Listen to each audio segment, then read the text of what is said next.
Assalamualaikum warahmatullahi wabarakatuh. Selamat datang di channel Sahabat Nakes. Semoga teman sejawat dilindungi oleh Tuhan Yang Maha Esa. Teman sejawat tenaga kesehatan yang baru tahu channel ini, silakan subscribe dan bunyikan tombol loncengnya agar tidak ketinggalan informasi tentang kabar CPNS dan P3K yang terbaru. Oke teman-temanku sekalian, teman-temanku honorer yang ada di instansi pemerintah maupun tenaga honorer yang di lain-lain dan sahabat nakes. Oke teman-teman, ini ada sebuah informasi teman-teman dari berita soloraya.com ya. Info terkait peluang pengangkatan tenaga honorer atau pegawai non-ASN yang bekerja di lingkungan instansi pemerintah pusat maupun daerah menjadi PNS tentu sangat ditunggu-tunggu. Terutama makin maraknya info atau kabar terkait kebijakan pemerintah yang akan menghapus tenaga honorer atau pegawai non-ASN yang bekerja di lingkungan instansi pemerintah. Jadi memang kabar-kabar terbaru, kabar-kabar yang lalu juga ada. Jadi memang ada rencana penghapusan, itu nantinya hanya ada dua, yaitu adalah P3K dan PNS itu saja. Nanti tenaga honorer yang ada di dalamnya, termasuk kayak ada istilahnya PTT, kemudian sukarelawan atau yang lain, itu nantinya akan disederhanakan. Jadi istilahnya diupayakan menjadi P3K dan PNS untuk di instansi pemerintah, baik pusat maupun daerah.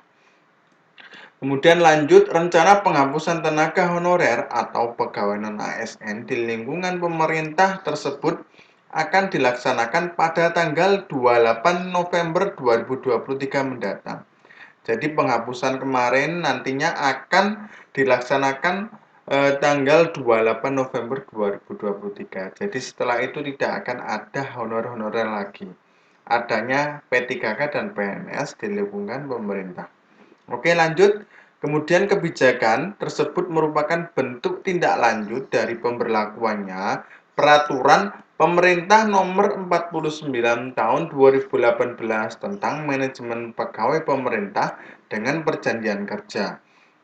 Nah, itu sudah ada kebijakannya teman-teman. Jadi tahun 2018 itu sudah diterbitkan tentang manajemen pegawai P3K. Nah, nantinya memang disederhanakan nantinya teman-teman untuk P3K ini. Jadi istilahnya nanti ada sistem kontrak seperti itu untuk P3K. Beda dengan PNS ya teman-teman ya. Itu sudah saya ulas di artikel-artikel yang terdahulu. Coba dilihat di YouTube saya teman-teman ya. Oke, kemudian nah ini tahun 2018 itu sudah ada kebijakan, tapi untuk penerapannya itu baru tahun kemarin teman-teman. Itu pun sedikit sekali untuk pembukaan P3K. Nah, makanya untuk tahun ini digenjot oleh pemerintah nantinya akan banyak P3K-nya ketimbang PNS. Kalau PNS nanti di instansi nanti akan diisi oleh sekolah kedinasan. Nah, itu teman-teman. Jadi kayak STAN, terus kemudian IPDN dan lain sebagainya, teman-teman ya. Oke. Kemudian pada PP tersebut dijelaskan bahwa mewajibkan status kepegawaian di lingkungan instansi pemerintah, baik pusat maupun daerah terdiri dari dua jenis, yaitu PNS dan P3K ya teman-teman ya. Oke. Lanjut, nah maka dari itu pemerintah pusat menargetkan untuk melakukan penghapusan tenaga honorer atau pegawai non-ASN di lingkungan instansi pemerintah baik pusat maupun daerah karena belum jelas status kepegawaiannya, teman-teman. Jadi pemerintah sudah menargetkan bahwa nanti di lingkungan instansi pemerintah akan ditata nantinya biar jelas status kepegawaiannya soalnya teman-teman. Jadi nanti biar hanya ada P3K dan PNS. Kemudian sebagai tindak lanjut dari kebijakan tersebut, Menpan RB pun menerbitkan surat edaran atau SE pada tanggal 22 Juli 2022 lalu. Dalam surat edaran tersebut ditujukan untuk seluruh pejabat pembina kepegawaian PPK agar segera melakukan pendataan. Nah, jadi teman-teman, surat edaran sudah diterbitkan 22 Juli 2022 lalu. Jadi, itu himbauan kepada seluruh pejabat pembina kepegawaian. Jadi, PPK itu kalau di instansi itu istilahnya yang mengurusi kepegawaian lah. Nah, itu seharusnya melakukan pendataan. Jadi kalau semuanya ya teman-teman, mohon maaf. Jadi memang banyak yang berkomentar, apakah tenaga sukarelawan yang ada di instansi saya ini sukuan. Nah, itu banyak yang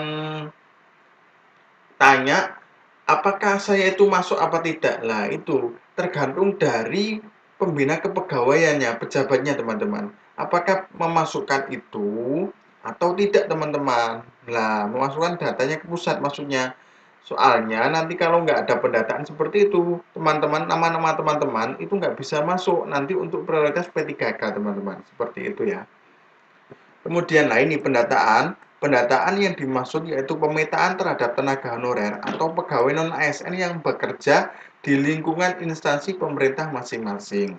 Nah, gunanya apa? Nanti pendataan tersebut dilakukan P3K, PPK guna mendorong kejelasan status kepegawaiannya, ya teman-teman ya. Soalnya untuk karir, gaji maupun kesejahteraan dari pegawai tersebut. Jadi nanti seharusnya mendata dari PPK instansi teman-teman ya. Kemudian sementara itu pendataan tenaga honorer atau pegawai non-ASN dilakukan juga untuk melihat peluang tenaga honorer agar bisa diangkat menjadi PNS atau pegawai ASN. Jadi ada peluang juga teman-teman nantinya. Makanya ini disuruh mendata. Kira-kira kayaknya itu tanggal 30 September 2022. Jadi itu batasnya teman-teman. Jadi kalau teman-teman yang di instansi belum ada yang didata, kira-kira belum dengar lah, coba dikonfirmasi ke PPK-nya atau pejabat pembina kepegawaiannya teman-teman. Oke, lanjut. Nah ini teman-teman, bagi tenaga honorer atau pegawai non-ASN yang telah memenuhi persyaratan sebagaimana yang telah ditentukan, akan diberikan peluang menjadi ASN dengan mengikut sertakan pegawai tersebut melalui seleksi CPNS maupun P3K. Tapi nanti tetap seleksi teman-teman. Mekanismenya memang masih digodok, masih akan disosialisasikan nanti kalau sudah selesai dan sudah rampung. Soalnya melibatkan beberapa pihak teman-teman ini ya, untuk menyempurnakan mekanismenya teman-teman. Soalnya dari guru sudah tahap 1, tahap 2 sudah, tahap 3 ini mulai. Jadi kemungkinan nantinya akan kalau sudah selesai mungkin nakes nantinya ya. Soalnya yang diprioritaskan cuma dari dua, yaitu guru dan tenaga nakes atau tenaga kesehatan ya teman-teman ya.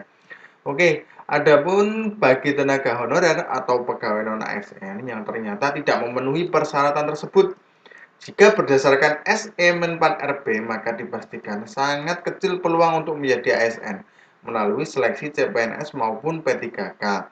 Nah, kategori tenaga honorer atau pegawai non-ASN yang memiliki peluang kecil diangkat menjadi PNS yaitu sebagai berikut.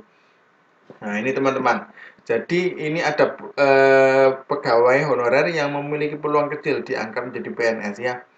Yaitu yang pertama, tenaga honorer yang bukan berstatus THK 2. Nah, ini teman-teman. Kemudian yang kedua, tenaga honorer yang tidak mendapatkan honorarium dari APBN atau APBD. Jadi nantinya tenaga honorer yang tidak mendapatkan honor dari APBN atau APBD itu tidak bisa teman-teman. Itu peluangnya sangat kecil.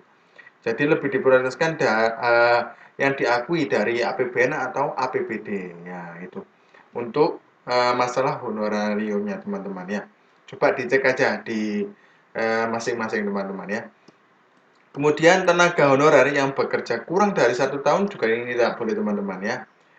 Kemudian tenaga honorer yang berusia di bawah 20 tahun ini juga tidak boleh teman-teman ya. Kemudian yang kelima, tenaga honorer yang berusia lebih dari 56 tahun itu juga tidak boleh. Jadi batasnya mungkin 55 teman-teman ya. Oke. Nah, itulah 5 kategori tenaga honorer atau pegawai non-ASN di lingkungan pemerintah yang ternyata belum bisa diikutsertakan oleh pejabat pembina kepegawaian untuk mengikuti seleksi CPNS maupun P3K, teman-teman. Nah, jadi itu teman-teman informasi yang dapat kami sampaikan untuk teman-temanku honorer, teman-temanku nakes yang ada di instansi pemerintah maupun di luar instansi pemerintah. Jadi memang infonya seperti ini. Jadi kita akan mengupdate terus untuk khususnya tenaga kesehatan. Jadinya nanti biar mengerti informasi perkembangan tentang P3K dan CPNS yang terbaru. Oke teman-temanku sekalian, mudah-mudahan bermanfaat bagi teman-teman dan mudah-mudahan teman-teman setelah mendengarkan informasi ini jadi semangat untuk menjadi abdi negara. Terima kasih. Wassalamualaikum warahmatullahi wabarakatuh.